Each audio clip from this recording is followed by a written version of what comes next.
오늘 우리 교회 이제 몇 분 오셨습니까? 세 번째입니다. 세 번째 오셨다 예, 그죠? 예. 집은 어디십니까? 용원입니다. 용원이고. 네. 용원에서 여기까지 오는데 참 많은 세월이 걸렸는데, 네. 자, 우리 교회 오늘 세 번째 출석했는데 사실은 세 번째 출석했지만은 유튜브로 예배를 많이 드렸다고 그랬잖아요, 그죠? 네. 일단 저 한번 혼자 읽어보도록 하겠습니다. 자, 저의 큰 집은 절이었고 외갓집도 절이었고 시집을 갔더니 굿도 하고 점도 치고 제사가 1년에 7번인 집안이었습니다. 친가 외가 시댁 통틀어 기독교인이라고는 한 명도 없는 그런 환경에서 저는 크고 살아왔습니다. 그러니 저의 정서는 자연적으로 이 계통으로 흘러갔으나 그렇다고 제가 정을 치거나 미신을 믿거나 하지는 않았습니다. 그냥 마음이 울적할 때 가끔씩 저를 찾는 정도랄까요? 몇 번의 전도는 받아봤지만 굉장히 무례하게 느껴졌고, 어떻게 정신세계 문제인 종교를 저렇게 바꿔서 믿어라 하나 이해가 되지 않았습니다. 한 귀로 듣고 한 귀로 흘리고 시큰둥하며 무시해 버리기 일쑤였습니다. 2002년 제가 용원으로 이사를 왔고 개미 미용실을 다니면서 제 얘기가 시작되는데요. 언니, 이번 주에 유명인 누가 오는데 한 번만 가자. 그러면 저는 단번에 NO. 그 다음번에 또 언니 연예인 누구 조혜련 씨나 김창욱 씨 등이 오는데 언니 한 번만 가자. 그러면 저는 또 NO. 수많은 문자, 카톡이 와도 한 번을 응하지 않았습니다. 머리 자르러 갈 때마다 말씀, 예수님 말씀을 하면 전 반발심에 성령으로 잉태된 게 넌 그게 믿어져? 무리를 걷는 게 믿어져? 하며 핀잔을 주고 미운 말만 골라가면서 해댔습니다. 그렇게 세월은 한 해, 두 해, 15년이란 세월이 흐른 2017년쯤으로 기억됩니다. 그날도 미용실에 갔는데 또 언니 교회 가자는 겁니다. 급기야 전 폭발을 해서 오늘로 끝이야 끝 막말을 하고 그 후로 가지를 않았습니다. 근데 나와서 길을 건너는데 뭔가 쎄한, 말로 표현하기 힘든 쎄함이 있어 이 느낌은 뭐지? 하며 집에 왔습니다. 그로부터 한 석 달이 흘렀을 때쯤 저녁을 먹고 설거지를 하려고 고무장갑을 끼려는데 불현듯 손은 누가 만들었지? 이 머리카락은 누가 만들었어? 제가 제 손을 막 구부려 보고 이 눈은 누가 만들었지? 엄마가 나를 낳았지 만든 건 아니잖아. 나도 아들, 딸을 낳았지 내가 만든 건 아니잖아. 하며 지금까지 태어나 한 번도 생각해 본 적이 없는 근원적인 질문들이 꼬리에 꼬리를 물며 엄마는 할머니가 낳고 할머니는 정조, 고조, 그 다음은 그러다 TV에서 동물의 왕국을 보는데 아프리카 초원의 얼룩말, 사자, 표범 등등 수많은 짐승들이 암컷, 수컷을 보며 참 신기하다, 희한하다. 어느 날은 브라질 족장, 원주민 같은 그런 사람이 나와서 뭐라 그러는데 왜 말은 이렇게 다 다를까? 한국 사람, 중국 사람, 일본 사람 생긴 건 비슷한데 왜 말은 이렇게 다 다를까? 그런 사람이나 학자들이 만들 수 있지만 말은 그때부터는 지금까지 당연하다고만 느껴왔던 계절도 겨울에 죽은 것만 같았던 나무들이 새봄에 새싹이 올라오는 것도 신기하게 생각이 들었습니다. 그럴 때마다 우리나라에서 최고 대학을 나온 지인한테 한 번씩 툭툭 제 궁금증을 물어보면 어째서 흑인, 백인, 동양인이 생긴 게 이렇게 다 다를까? 흑인은 너무 오래 구워서 그렇고 백인은 굽다 말아서 그렇다는 겁니다. 그래서 한바탕 웃곤 했답니다. 난 내심 똑똑하니까 너는 답을 알고 있겠지 하면서 물어본 건데 그렇게 또 몇 달의 시간이 흐를 때쯤 문득 성경에는 뭐가 씌어 있길래 그래 한번 읽어나 보자 하며 큰 글자 성경 한 권을 구매해 읽어보기 시작했습니다.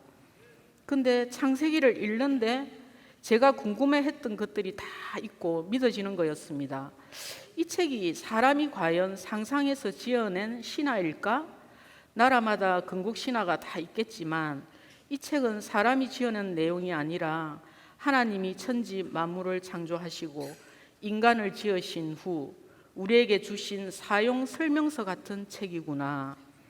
그때부터는 궁금해서 잠도 안 오고 어떻게 하지 하며 유튜브를 뒤지기 시작했고 설교 말씀을 계속 들으면서 조금씩 알아가고 성서학당이라는 프로를 시청하며 한 장 한 장 나름 공부를 하며 하나님은 살아 계신다라는 제 고백이 터져 나왔습니다. 그 빡세게 거부하던 성령으로 잉태가 믿어지고 남자의 씨로는 화목 제물이 될 수 없어 성령으로 잉태가 될 수밖에 없었구나. 피 흘림이 없이 제사함이 없기 때문에 예수님이 십자가에서 죽을 수밖에 없었구나. 왜 그렇게 성경에 재미도 없는 족보 얘기가 나열됐는지 다 예수님을 증거하기 위함이었구나. 그 전에 기독교인들이 우리는 다 죄인이라고 하는 말에 저는 많은 반발을 했었고, 내가 죄인이면 교도소에 있지 내가 왜 여기 있냐 하며 하던 내 죄가 기억나기 시작했고, 샤워를 한 후 내 죄를 쭉 적어보았습니다. 수많은 죄가 떠오르며 엎어져 울면서 회개를 하기 시작했습니다. 이후엔 우리 엄마는 우리 애들은 어떻게 하지? 어떻게 알리지? 우리 집안이 어떤 집안인가 아득했습니다. 그때부터는 언니가 우리 집에 가끔 놀러 오면 조금씩 툭툭 건네고, 여동생 엄마한테도 건네면 어김없이 니나 많이 믿어라, 이 나이에 이제 와서 무슨 종교를 바꾸나, 그러기를 또 한 2년이 지날 때쯤 언니한테 언니야 하나님은 살아 계신다 했더니 언니가 뭐? 하나님이 살아 계신다고? 그러면 믿어야지 하는 겁니다. 옳았구나 하면서 성경 강연의 한 편에 2시간이 조금 넘는 걸 보고 나더니 다 보자는 겁니다. 그날 꼬박 13시간이 넘는 프로를 다 보고 집에 간 뒤 언니도 성경책을 읽으며 제가 기억나 다 적어 회개를 했다고 전화를 주더군요. 여동생은 그때까지만 해도 절에 다닐 때인데 제가 성경 강연의 한 편씩을 카톡에 넣어주면서 꼭 보라고 했더니 6편을 다 보고 성경책을 사서 읽으면서 작년부터 교회에 나가고 있답니다.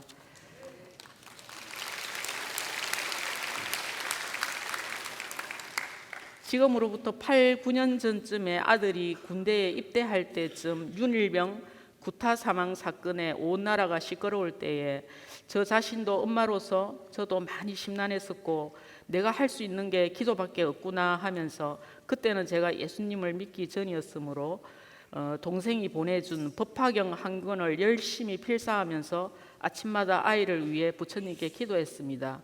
그런데 휴가를 나온 아들의 이야기를 들어보니 논산훈련소에서 기독교를 선택하여 매주 교회를 갔다는 겁니다. 그래서 내가 왜? 엄마는 불경을 필사하면서 기도하는데 너는 교회를 갔느냐 물어보았더니 그냥 그쪽으로 끌렸다는 겁니다. 부대 동기들은 이번 주에는 원불교, 다음 주에는 가톨릭 뭐 이런 식으로 번갈아가며 다니는데 나는 엄마 그게 싫더라. 예수님 흉보는 소리도 듣기 싫고 참 아이러니였습니다. 저는 집에서 불경을, 아들은 부대에서 세례까지 받았다 하더군요. 제대 후 아들은 영국 아가씨와 교제를 하면서 하루에 2-3시간씩 통화를 할 때였습니다. 그때는 제가 성경을 읽고 하나님을 믿을 때라 아들에게 성경을 읽혀야겠구나 싶어 성경 읽기를 권면했더니 흔쾌히 읽을게 하더니 그 당시 아들은 바쁜 공부와 알바를 하면서 하루도 빠지지 않고 성경을 꼭 한 장이라도 읽으면서 일독을 마치더군요.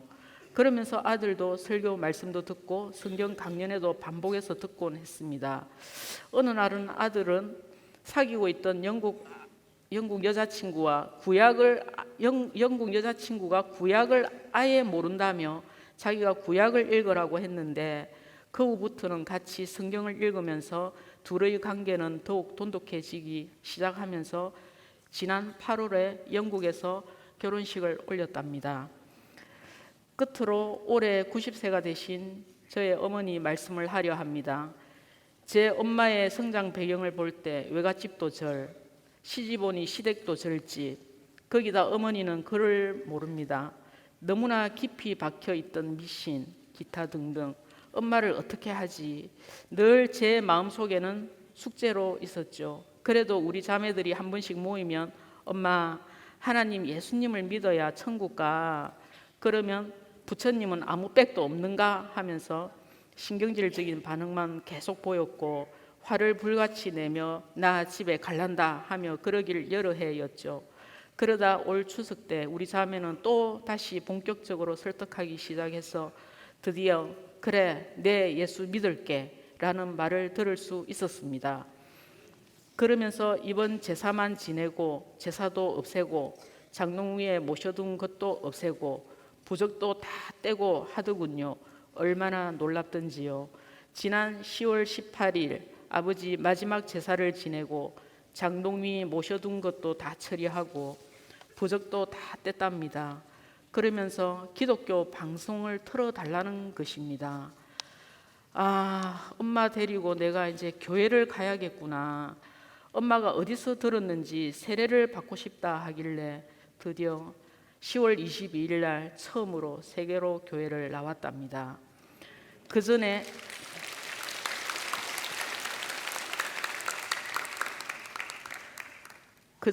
전 제가 교회를 나간다면 난 세계로 교회를 가야지. 코로나 때 예배를 사수하기 위해 고군분투하시고 교회가 폐쇄당해 그 추운 겨울에 마당에서 예배 드리는 모습이 제게 너무나 큰 울림을 주었습니다. 끝으로 개미 미용실 원장님 정말 미안했었다고 미안하다고 고마웠다고 꼭 전해드리고 싶습니다. 그리고 최성숙 집사님 저희 집에 누룽지, 두부, 티슈 전도 참 열심히 하신 것 다 압니다. 감사합니다.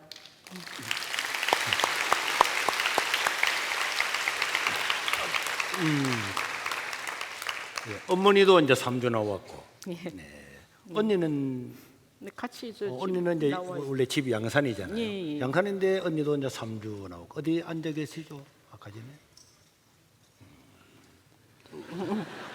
모르겠습니다. 안 보입니다. 어디 앉아 있는가 안 보인다고. 네. 아 앞자리에 앉아 계시네요. 앞에 요 뒤에 요 계시는. 네. 어머님이 어디서 들었는지 세례도 받겠다고. 예. 근데 예수 믿는 사람에게만 세례를 주는 거죠. 오늘 우리 성희 씨하고 엄마하고 언니하고 카페 가서 차도 한잔 하시고 네. 또 12월 달에 세례도 받으시고 그러시길 바랍니다. 네, 감사합니다.